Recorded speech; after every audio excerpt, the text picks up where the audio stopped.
हिंदुस्तान के army chief तक हम ये बात पहुंचाना चाहते हैं कि जिस मुल्क के आज़ाद मुल्क के आप आर्मी चीफ हैं, अगर ये माइंडसेट हिंदुस्तानियों की उस वक्त की होती गांधी की, तो ये हिंदुस्तान भी आज़ाद नहीं हुआ होता। हिंदुस्तान की पूरी तवारीख में एक जलियांवाला बाग का ऑपरेशन है जनरल डायर, लेकिन आप देख रहे हैं हर हफ्ते हमें मुख्तलिफ फर्सियां मनानी पड़ती हैं। जनरल रावत को हम ये बात बताना चाहते हैं, ये इश्क, ये तहरीक हमारे लिए इश्क है, इबादत है। आज हमारे जो साथी हैं, 8 साथी, जिनमें एक जर्नलिस्ट भी है, एक बिजनेसमैन भी है, उनका चार्जशीट फाइल कर दिया गया। इसको बना रहे हैं बेस, बंद होना चाहिए। गिलानी साहब, मीरवाइज साहब उसमें इस केस में, और हमने कहा भी 3 महीने पहले यहीं से जाएंगे दिल्ली NIA के हेडक्वार्टर पर, हमें उस वक्त भी यहाँ पर गिरफ्तार कर लिया गया। मतलब कोई पूछने वाला नहीं है इस इन्वेस्टिगेटिंग एजेंसी को, जो इन्वेस्टिगेटिंग एजेंसी जिनके साथ मीडिया पीछे साथ दे रहा है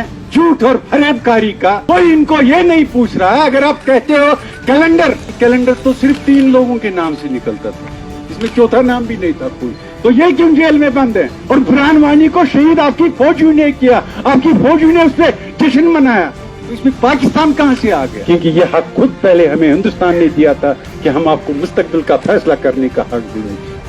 You know, this campaign, this NIA charge sheet and all this thing which is being done is a clear indication and effort on part of the government to browbeat and harass and threaten the people.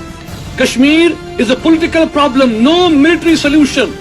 Indian Army Chief needs to realize that they cannot have any solution through intimidation, threat or military, intervention. We reject this allegation completely. We demand unconditional release of all these political prisoners who have been arrested and who have been falsely, charge sheeted as far as the whole thing is concerned.